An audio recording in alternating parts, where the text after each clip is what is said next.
Hello friends, and welcome back to the Phantom Tollbooth. When we finished last time, Milo, Talk, and the Humbug had just made it to Digitopolis and met the Mathemagician. And you may remember from way back earlier in the book that the Mathemagician is the brother of King Azaz the Unabridged. The Mathemagician rules over the kingdom of numbers, and King Azaz rules over the kingdom of words. So we're in Digitopolis now. Chapter 15 is called This Way to Infinity. Into the cavern rushed 8 of the strongest miners, carrying an immense cauldron which bubbled and sizzled and sent great clouds of savory steam spiraling slowly to the ceiling.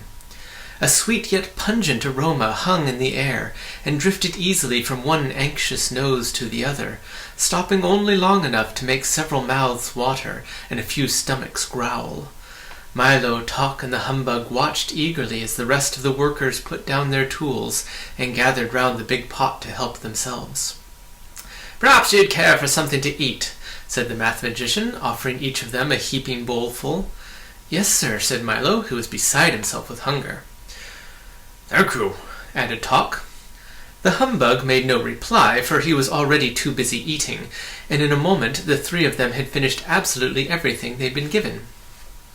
"Please have another portion," said the Mathemagician, filling their bowls once more, and as quickly as they'd finished the first one, the second was emptied too. "Don't stop now," he insisted, serving them again, and again, and again, and again, and again. "How very strange," thought Milo as he finished his 7th helping. "Each one I eat makes me a little hungrier than the one before." "Do have some more," suggested the Mathemagician, and they continued to eat just as fast as he filled the plates. After Milo had eaten 9 portions, Talk 11, and the Humbug, without once stopping to look up, 23, the Mathemagician blew his whistle for a second time, and immediately the pot was removed, and the miners returned to work. "Ugh!" gasped the Bug, suddenly realizing that he was 23 times hungrier than when he started. "I think I'm starving." "Me too," complained Milo, whose stomach felt as empty as he could ever remember. "And I ate so much." "Yes, it was delicious, wasn't it?" agreed the pleased dodecahedron, wiping the gravy from several of his mouths. "It's the specialty of the kingdom. Subtraction stew." "I have more of an appetite than when I began," said Talk, leaning weakly against one of the larger rocks. "Certainly," replied the Mathemagician. "What did you expect? The more you eat, the hungrier you get. Everyone knows that." "They do?" said Milo, doubtfully. "Then how do you ever get enough?" "Enough?" he said impatiently. "Here in Digitopolis we have our meals when we're full and eat until we're hungry. That way, when you don't have anything at all, you have more than enough. It's a very economical system. You must have been quite stuffed to have eaten so much." "It's completely logical," explained the dodecahedron. "The more you want, the less you get. The less you get, the more you have. Simple arithmetic, that's all. Suppose you had something and added something to it. What would that make?" "More," said Milo quickly. "Quite correct," he nodded. "Now suppose you had something and added nothing to it. What would you have?" "The same," he answered again, without much conviction. "Splendid," cried the dodecahedron. "And suppose you had something and added less than nothing to it, what would you have then?" "Famine!" roared the anguished Humbug, who suddenly realized that that was exactly what he'd eaten 23 bowls of. "It's not as bad as all that," said the dodecahedron from his most sympathetic face. "In a few hours you will be nice and full again, just in time for dinner." "Oh dear," said Milo sadly and softly. "I only eat when I'm hungry." "What a curious idea," said the Mathemagician, raising his staff over his head and scrubbing the rubber end back and forth several times on the ceiling. "Next thing you'll have us believe is that you only sleep when you're tired." And by the time he'd finished the sentence, the cavern, the miners, and the dodecahedron had vanished, leaving just the 4 of them standing in the Mathemagician's workshop. "I often find," he casually explained to his dazed visitors, "that the best way to get from one place to another is to erase everything and begin again. Please, make yourselves at home." "Do you always travel that way?" asked Milo, as he glanced curiously at the strange circular room, whose 16 tiny arched windows corresponded exactly to the 16 points of the compass. Around the entire circumference were numbers from 0 to 360, marking the degrees of the circle. And on the floor, walls, tables, chairs, desks, cabinets, and ceiling were labels showing their heights, widths, depths, and distances to and from each other. To one side was a gigantic notepad set on an artist's easel, and from hooks and strings hung a collection of scales, rules, measures, weights, tapes, and all sorts of other devices for measuring any number of things in every possible way. "No, indeed," replied the mathematician, and this time he raised the sharpened end of his staff, drew a thin, straight line in the air, and then walked gracefully across it from one side of the room to the other. "Most of the time I take the shortest distance between any 2 points, and of course, when I should be in several places at once," he remarked, writing 7 times 1 equals 7 carefully on the notepad, "I simply multiply." Suddenly there were 7 mathematicians standing side by side, and each one looked exactly like the other. "How did you do that?" gasped Milo. "There's nothing to it," they all said in chorus, "if you have a magic staff." Then 6 of them cancelled themselves out and simply disappeared. "But it's only a big pencil," said the Humbug objected, tapping at it with his cane. "True enough," agreed the mathematician, "but once you learn to use it, there's no end to what you can do." "Can you make things disappear?" asked Milo excitedly. "Why, certainly," he said, striding over to the easel. "Just step a little closer and watch carefully." After demonstrating that there was nothing up his sleeves, in his hat, or behind his back, he wrote quickly, 4 plus 9 minus 2 times 16 plus 1 divided by 3 times 6 minus 67 plus 8 times 2 minus 3 plus 26 minus 1 divided by 34 plus 3 divided by 7 plus 2 minus 5 equals... Then he looked up expectantly. 17! Shouted the bug, who always managed to be the first with the wrong answer. "It all comes to 0, corrected Milo. "Precisely," said the mathematician, making a very theatrical bow, and the entire line of numbers vanished before their eyes. "Now, is there anything else you'd like to see?" "Yes, please," said Milo. "Can you show me the biggest number there is?" "I'd be delighted," he replied, opening one of the closet doors. "We keep it right here. It took 4 miners just to dig it out." Inside was the biggest 3 Milo had ever seen. It was fully twice as high as the mathematician. "No, that's not what I mean," objected Milo. "Can you show me the longest number there is?" "Surely," said the mathematician, opening another door. "Here it is. It took 3 carts to carry it here." Inside the closet was the longest 8 imaginable. It was just about as wide as the 3 was high. And if you want to see the very big 3 and the very long, wide 8, here they are.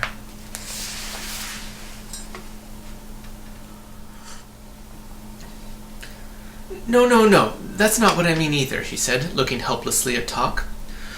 "I think what you would like to see," said the dog, scratching himself just under 4:30, "is a number of the greatest possible magnitude." "Well, why didn't you say so?" said the mathematician, who was busily measuring the edge of a raindrop. "What's the greatest number you can think of?" 9,999,999,999,999,999, recited Milo breathlessly. "Very good," said the mathematician. "Now add 1 to it." "Now add 1 again," he repeated when Milo had added the previous one. "Now add 1 again. Now add 1 again. Now add 1 again. Now add 1 again. Now add 1 again. Now add 1 again. Now add... But when can I stop?" pleaded Milo. "Never," said the mathematician with a little smile. "The number you want is always at least 1 more than the number you've got, and it's so large that if you started saying it yesterday you wouldn't finish tomorrow." "Where could you ever find a number so big?" scoffed the Humbug. "In the same place they have the smallest number there is," he answered helpfully, "and you know what that is." "Certainly," said the bug, suddenly remembering something to do on the other side of the room. 1/1,000,000th? asked Milo, trying to think of the smallest fraction possible. "Almost," said the mathematician. "Now divide it in half." "Now divide it in half again." "Now divide it in half again." "Now divide it in half again." "Now divide it in half again." "Now divide it in half again." "Now divide..." "Oh dear," shouted Milo, holding his hands to his ears. "Doesn't that ever stop either?" "How can it?" said the mathematician. when you can always take half of whatever you have left until it's so small that if you started to say it right now, you'd finish before you even begin." "Where could you keep anything so tiny?" Milo asked, trying very hard to imagine such a thing. The mathematician stopped what he was doing and explained simply, "Why, in a box that's so small you can't see it, that's kept in a drawer that's so small you can't see it, in a dresser that's so small you can't see it, in a house that's so small you can't see it, on a street that's so small you can't see it, in a city that's so small you can't see it, which is part of a country that's so small you can't see it, in a world that's so small you can't see it." Then he sat down, fanned himself with a handkerchief, and continued, "And of course, we keep the whole thing in another box that's so small you can't see it, and if you follow me, I'll show you where to find it." They walked to one of the small windows, and there, tied to the sill, was one end of a line that stretched along the ground and into the distance, until completely out of sight. "Just follow that line forever," said the mathematician, "and when you reach the end, turn left. There you'll find the land of infinity, where the tallest, the shortest, the biggest, the smallest, the most and the least of everything are kept." "I really don't have that much time," said Milo anxiously. "Isn't there a quicker way?" "Well, you might try this flight of stairs," he suggested, opening another door and pointing up. "It goes there, too." Milo bounded across the room and started up the stairs 2 at a time. "Wait for me, please," he shouted to talk in the humbug. "I'll be gone just a few minutes." That's the end of chapter 15. Chapter 16 is called A Very Dirty Bird. Up he went, very quickly at first, then more slowly, then in a little while even more slowly than that, and finally, after many minutes of climbing up the endless stairway, one weary foot was barely able to follow the other. Milo suddenly realized that with all his effort he was no closer to the top than when he began, and not a great deal further from the bottom. But he struggled on for a while longer, until at last, completely exhausted, he collapsed onto one of the steps. "I should have known it," he mumbled, resting his tired legs and filling his lungs with air. "This is just like the line that goes on forever, and I'll never get there." "You wouldn't like it very much anyway," someone replied gently. "Infinity is a dreadfully poor place. They can never manage to make ends meet." Milo looked up, with his head still resting heavily in his hand. He was becoming quite accustomed to being addressed at the oddest times in the oddest places by the oddest people, and this time he was not at all disappointed. Standing next to him on the step was exactly one half of a small child who had been divided neatly from top to bottom. Here's a picture of Milo climbing the stairs. Here's a picture of him meeting half a child. "Pardon me for staring," said Milo, after he had been staring for some time, "but I've never seen half a child before." "It's 0.58 to be precise," replied the child from the left side of his mouth, which happened to be the only side of his mouth. "I beg your pardon," said Milo. "It's 0.58, he repeated. "It's a little bit more than a half." "Have you always been that way?" asked Milo impatiently, for he felt that that was a needlessly fine distinction. "My goodness, no," the child assured him. "A few years ago I was just 0.42, and believe me, that was terribly inconvenient." "What is the rest of your family like?" said Milo, this time a bit more sympathetically. "Oh, we're just the average family," he said thoughtfully. "Mother, father, and 2.58 children. And, as I explained, I'm the 0.58. "Must be rather odd being only part of a person," Milo remarked. "Not at all," said the child. "Every average family has 2.58 children, so I always have someone to play with. Besides, each family also has an average of 1.3 automobiles, and since I'm the only one who can drive 3/10 of a car, I get to use it all the time." "But averages aren't real," objected Milo. "They're just imaginary." "That may be so," he agreed, "but they're also very useful at times. For instance, if you didn't have any money at all, but you happened to be with 4 other people who had $10 apiece, then you'd each have an average of $8. Isn't that right?" "I guess so," said Milo weakly. "Well, think how much better off you'd be just because of averages," he explained convincingly. "And think of the poor farmer when it doesn't rain all year. If there wasn't an average yearly rainfall of 37 inches in this part of the country, all his crops would wither and die." It all sounded terribly confusing to Milo, for he had always had trouble in school with just this subject. "There are still other advantages," continued the child. "For instance, if one rat were cornered by 9 cats, then on average each cat would be 10% rat, and the rat would be 90% cat. If you happen to be a rat, you can see how much nicer it would make things." "But that can never be," said Milo, jumping to his feet. "Don't be too sure," said the child patiently, "for one of the nicest things about mathematics, or anything else you might care to learn, is that many of the things which can never be often are. You see," he went on, "it's very much like you're trying to reach infinity. You know that it's there, but you just don't know where. But just because you can never reach it doesn't mean it's not worth looking for." "I hadn't thought of it that way," said Milo, starting down the stairs. "I think I'll go back now." "A wise decision," the child agreed, "but try again someday. Perhaps you'll get much closer." And as Milo waved goodbye, he smiled warmly, which he usually did on average of 47 times a day. "Everyone here knows so much more than I do," thought Milo, as he leaped from step to step. "I'll have to do a lot better if I'm going to rescue the princesses." In a few moments he'd reached the bottom again, and burst into the workshop, where Tock and the Humbug were eagerly watching the mathematician perform. "Ah, back already," he cried, greeting him with a friendly wave. "I hope you found what you were looking for." "I'm afraid not," admitted Milo, and then he added in a very discouraged tone, "Everything in Digitopolis is much too difficult for me."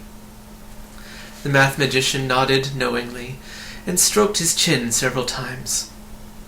"You'll find," he remarked gently, "that the only thing you can do easily is to be wrong. That's hardly worth the effort." Milo tried very hard to understand all the things he'd been told, and all the things he'd seen, and as he spoke, one curious thing still bothered him. "Why is it," he said quietly, "that quite often even the things which are correct just don't seem to be right?" A look of deep melancholy crossed the mathematician's face, and his eyes grew moist with sadness. Everything was silent, and it was several minutes before he was able to reply at all. "How very true," he sobbed, supporting himself on the staff. "It has been that way since rhyme and reason were banished." "Quite so," began the Humbug. "I personally feel that—" "And all because of that stubborn wretch Azaz," roared the mathematician, completely overwhelming the bug, for now his sadness had changed to fury, and he stalked about the room, adding up anger and multiplying wrath. "It's all his fault." "Perhaps if you discussed it with him," Milo started to say, but never had time to finish. "He's much too unreasonable," interrupted the mathematician again. "Why, just last month I sent him a very friendly letter which he never had the courtesy to answer. See for yourself." He handed Milo a copy of the letter, which read, 4738-1919, 667-394-017, 5841, 62589, 85371, 14, 39588, 7190434, 203, 27689, 57131, 481206, 5864 98053, 62179875073. "But maybe he doesn't understand numbers," said Milo, who found it a little difficult to read himself. "Nonsense," he bellowed. "Everyone understands numbers. No matter what language you speak, they always mean the same thing. A 7 is a 7 anywhere in the world." My goodness, thought Milo, everybody is so terribly sensitive about the things they know best. "With your permission," said Tock, changing the subject, "we'd like to rescue Rhyme and Reason." "Has Azaz agreed to it?" the mathematician inquired. "Yes, sir," the dog assured him. "Then I don't," he thundered again. "For since they've been banished, we've never agreed on anything, and we never will." He emphasized his last remark with a dark and ominous look. "Never?" asked Milo, with the slightest touch of disbelief in his voice. "Never," he repeated. "And if you can prove otherwise, you have my permission to go." "Well," said Milo, who had thought about this problem very carefully ever since leaving Dictionopolis, "then with whatever Azaz agrees, you disagree." "Correct," said the mathematician, with a tolerant smile. "And with whatever Azaz disagrees, you agree." Also correct, yawned the mathematician, nonchalantly cleaning his fingernails with the point of his staff.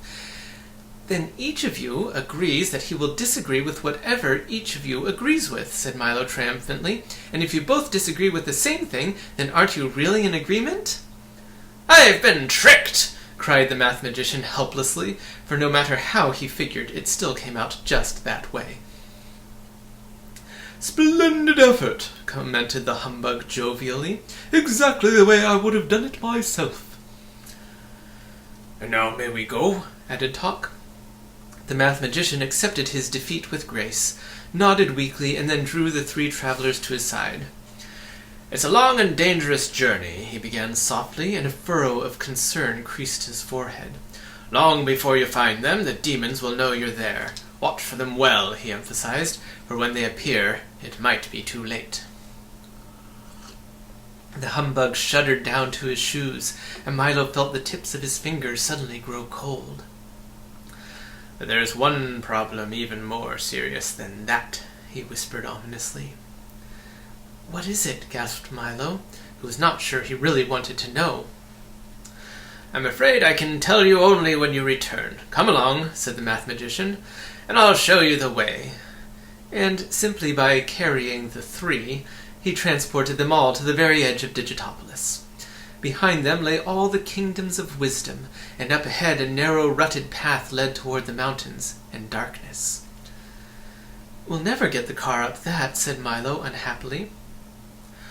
True enough, replied the mathematician, but you can be in ignorance quick enough without riding all the way, and if you're to be successful it will have to be step by step. But I would like to take my gifts, he insisted. So you shall, announced the dodecahedron, who appeared from nowhere with his arms full. Here are your sights, here are your sounds, and here, he said, handing Milo the last of them disdainfully, are your words. And most important of all, added the mathematician, here is your own magic staff. Use it well, and there is nothing it cannot do for you. He placed in Milo's breast pocket a small gleaming pencil, which, except for the size, was much like his own. Then, with a last word of encouragement, he and the dodecahedron, who was simultaneously sobbing, frowning, pining, and sighing from 4 of his saddest faces, made their farewells and watched as the 3 tiny figures disappeared into the forbidding mountains of ignorance. Here's a picture of them looking ahead to the mountains of ignorance. Almost immediately the light began to fade as the difficult path wandered aimlessly upward, inching forward almost as reluctantly as the trembling humbug. Talk, as usual, led the way, sniffing ahead for danger, and Milo, his bag of precious possessions slung over one shoulder, followed silently and resolutely behind. Perhaps someone should stay back to guard the way, said the unhappy bug, offering his services, but since his suggestion was met with silence, he followed glumly along. The higher they went, the darker it became, though it wasn't the darkness of night, but rather more like a mixture of lurking shadows and evil intentions, which oozed from the slimy, moss-covered cliffs and blotted out the lights. A cruel wind shrieked through the rocks, and the air was thick and heavy as if it had been used several times before. On they went, higher and higher, up the dizzying trail, on one side the sheer stone walls and brutal peaks towering above them, and on the other an endless, limitless, bottomless nothing. I can hardly see a thing, said Milo, taking hold of Talk's tail as a sticky mist engulfed the moon. Perhaps we should wait until morning. It'll be morning for you soon enough, came a reply from directly above, and this was followed by a hideous cackling laugh, very much like someone choking on a fishbone. Clinging to one of the greasy rocks and blending almost perfectly with it was a large, unkempt, and exceedingly soiled bird, who looked more like a dirty floor mop than anything else. He had a sharp, dangerous beak, and the one eye he chose to open stared down maliciously. Here's a picture of the very dirty bird. I don't think you understand, said Milo timidly, as the watchdog growled a warning. We're looking for a place to spend the night." "It's not yours to spend," the bird shrieked again, and followed it with the same horrible laugh. "That doesn't make any sense. You see," he started to explain. "Dollars or cents, it's still not yours to spend," the bird replied haughtily. "But I didn't mean," insisted Milo. "Of course you're mean," interrupted the bird, closing the eye that had been open and opening the one that had been closed. "Anyone who'd spend a night that doesn't belong to him is very mean." "Well, I thought that by—" he tried again desperately. "That's a different story," interjected the bird a bit more amiably. "If you want to buy, I'm sure I can arrange to sell. But with what you're doing, you'll probably end up in a cell anyway." "That doesn't seem right," said Milo helplessly, for with the bird taking everything the wrong way, he hardly knew what he was saying. "Agreed," said the bird with a sharp click of his beak, "but neither is it left, although if I were you I would have left a long time ago." "Let me try once more," he said in an effort to explain. "In other words—" "You mean you have other words?" cried the bird happily. "Well, by all means, use them. You're certainly not doing very well with the ones you have now." "Must you always interrupt like that?" said Tock irritably, for even he was becoming impatient. "Naturally," he cackled. "It's my job. I take the words right out of your mouth. Haven't we met before? I'm the ever-present word snatcher. And I'm sure I know your friend the bug." And then he leaned all the way forward and gave a terrible, knowing smile. Here's the very dirty bird smiling down at all of them. The humbug, who was too big to hide and too frightened to move, denied everything. "Is everyone who lives in ignorance like you?" asked Milo. "Much worse," he said longingly. "But I don't live here. I'm from a place very far away, called Context." "Don't you think you should be getting back?" suggested the bug, holding one arm up in front of him. "What a horrible thought," the bird shuddered. "It's such an unpleasant place that I spend almost all my time out of it. Besides, what could be nicer than these grimy mountains?" "Almost anything," thought Milo as he pulled his collar up. And then he asked the bird, "Are you a demon?" "I'm afraid not," he replied sadly as several filthy tears rolled down his beak. "I've tried, but the best I can manage is to be a nuisance." And before Milo could reply, he flapped his dingy wings and flew off in a cascade of dust and dirt and fuzz. "Wait!" shouted Milo, who'd thought of many more questions he wanted to ask. 34 pounds, shrieked the bird as he disappeared into the fog. "He was certainly no help," said Milo, after they had been walking again for some time. "That's why I drove him off," cried the humbug, fiercely brandishing his cane. "Now let's find the demons." "It might be sooner than you think," remarked Tock, looking back at the suddenly trembling bug, and the trail turned again and continued to climb. In a few minutes they'd reached the crest, only to find that beyond it lay another one even higher, and beyond that several more, whose tops were lost in the swirling darkness. For a short stretch the path became broad and flat, and just ahead, leaning comfortably against a dead tree, stood a very elegant-looking gentleman. He was beautifully dressed in a dark suit with a well-pressed shirt and tie. His shoes were polished, his nails were clean, his hat was well-brushed, and a white handkerchief adorned his breast pocket. But his expression was somewhat blank. In fact, it was completely blank, for he had neither eyes, nose, nor mouth. Here's a picture of the Faceless Gentleman.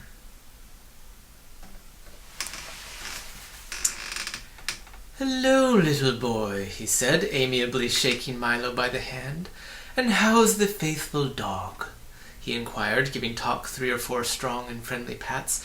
"And who is this handsome creature?" he asked, tipping his hat to the very pleased humbug. "I'm so happy to see you all." What a pleasant surprise to meet someone so nice, they all thought, and especially here.